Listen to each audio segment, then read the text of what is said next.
Hello upcoming doctors. क्या आपको लगता है कि 15 नवंबर की जो खबर आई है कि 15 नवंबर से नया एकेडमिक सेशन स्टार्ट हो जाएगा, वो पॉसिबल है?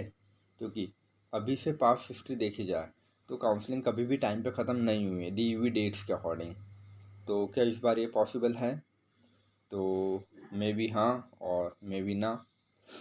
यदि काउंसलिंग अपनी दी हुई डेट्स के अकॉर्डिंग चलती है तो ज़रूर जो नया सेशन है वो 15 नवंबर से स्टार्ट हो जाएगा।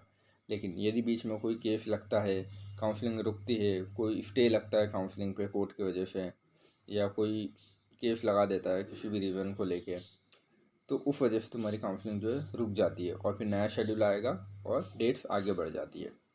तो हर बार काउंसलिंग में यही होता है कि पहले पूरा शेड्यूल आता है, रजिस्ट्रेशन होता है, देन उसके बाद नया शेड्यूल इशू हो जाता है जिसमें डेट्स आगे बढ़ जाती है।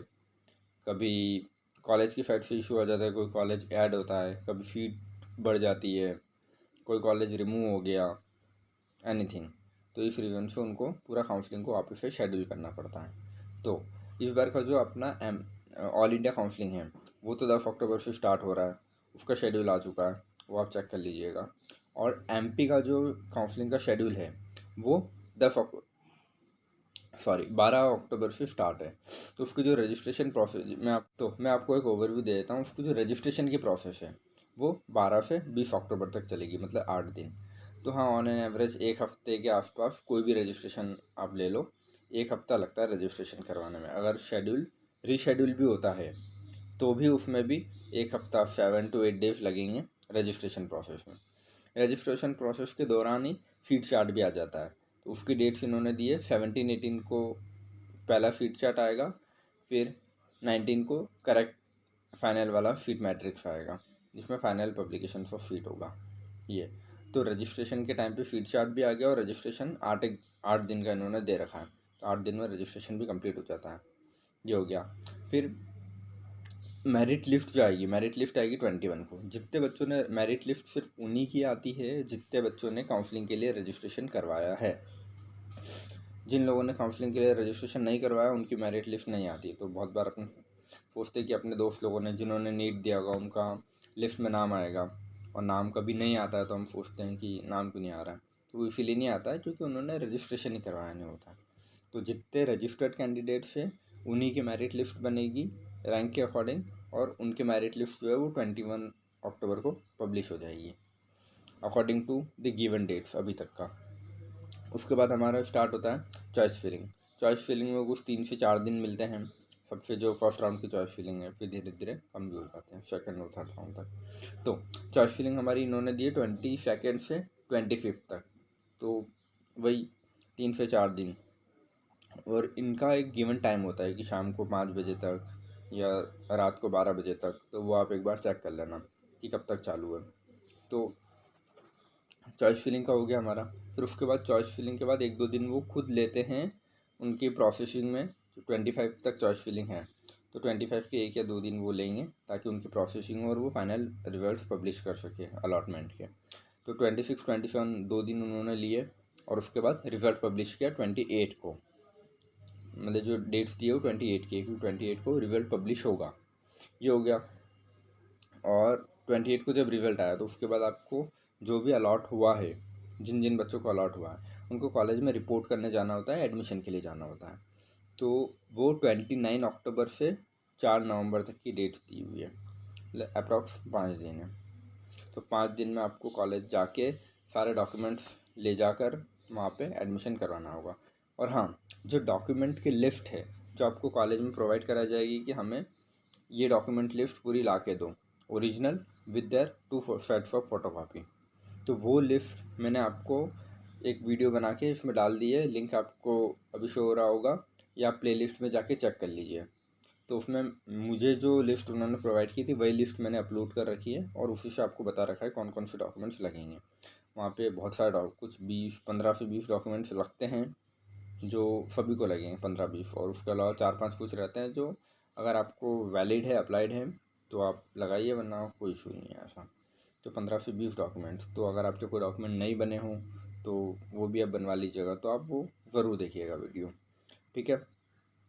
तो रिपोर्ट हो गया 29 से 4 नवंबर तक जब आप चले गए। तो हाँ, जब आप एडमिशन के लिए जाओगे तो इसी ड्यूरेशन में 29 से 4 के बीच में ही आपको अपग्रेड का ऑप्शन भी मिलेगा कि आपने अपग्रेड करना है या नहीं करना है, और आपको सीट कैंसिल करने का मौका भी मिलेगा जी। तो आप वहाँ पे जाके अपग्रेड भी कर सकते हैं। तो अपग्रेड की जो डेट्स है वो भी 29 से 4 ही है, क्योंकि तभी एडमिशन करवाएंगे, और 29 से 4 ही डेट्स भी है रजिस्ट्रेशन कैंसिल करवाने की भी। ऐसा कि आपको सीट नहीं चाहिए हो तो आप कैंसिल करवा दीजिए, ऐसा ये। तो ये हो गया हमारा पूरा काउंसलिंग का शेड्यूल ओवरव्यू। तो यदि शेड्यूल रीशेड्यूल भी होके आता है तो उसमें भी डेट्स आप इसी के अकॉर्डिंग ऑन एन एवरेज आगे बढ़ा लीजिएगा। रजिस्ट्रेशन तक की प्रोसेस छोड़ दीजिएगा, क्योंकि अगर रजिस्ट्रेशन हो जाता है अभी तो वो वाली प्रोसेस हट गई। उसके अलावा जो चॉइस फिलिंग से लेके एडमिशन प्रोसेस तक का है, ये वही डेट्स रहेगी, मतलब दिन उतने ही लगेंगे इनमें।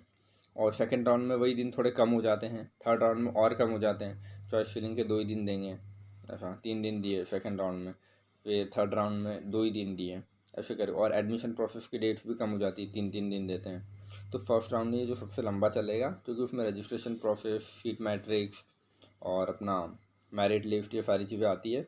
और बाद में जो सेकंड थर्ड राउंड होते हैं उसमें सिर्फ चॉइस फिलिंग करना रहती है और अलॉटमेंट लिस्ट आना रहती है और रिवाइज्ड सीट चार्ट, ये। तो ये 3 चीज़ के लिए इतना टाइम नहीं लगता है। तो जैसे इन्होंने डेट्स दी गई है कि 15 नवंबर से नया एकेडमिक सेशन स्टार्ट हो जाएगा। तो यदि काउंसलिंग इसी जो गिवन डेट्स के अकॉर्डिंग चली तो श्योर हो जाएगा, और कॉन्ग्रेचुलेशंस जिन जिनको अलॉट होता है। और हाँ, एक ज़रूरी बात कि रजिस्ट्रेशन में कुछ 6 से 7 डॉक्यूमेंट्स लगेंगे, जिसमें सबसे पहला आता है आपका 10th 11th 12th की मार्कशीट, आपका आधार कार्ड, आपका ओबीसी कास्ट सर्टिफिकेट, आपका मूल निवासी जो एमपी डोमिसाइल सर्टिफिकेट है आपका, और एमपी डोमिसाइल सर्टिफिकेट का एफिडेविट जो कि आपको कोर्ट से बनेगा, ये, और पापा का इनकम सर्टिफिकेट। ये जो मैंने अभी डॉक्यूमेंट्स आपको अभी बताए हैं ये आप नोट कर लीजिए, ये आपको रजिस्ट्रेशन के टाइम पे लगेंगे, समझे। और हाँ, गैप सर्टिफिकेट भी आपको रजिस्ट्रेशन के टाइम पे नहीं, सॉरी, गैप सर्टिफिकेट आपको रजिस्ट्रेशन के टाइम पे नहीं लगेगा, तो वो आप बाद में भी बनवा सकते हैं, लेकिन जब आप एफिडेविट बनवाने जाएंगे तो साथ में बनवा लीजिएगा, ऐसा।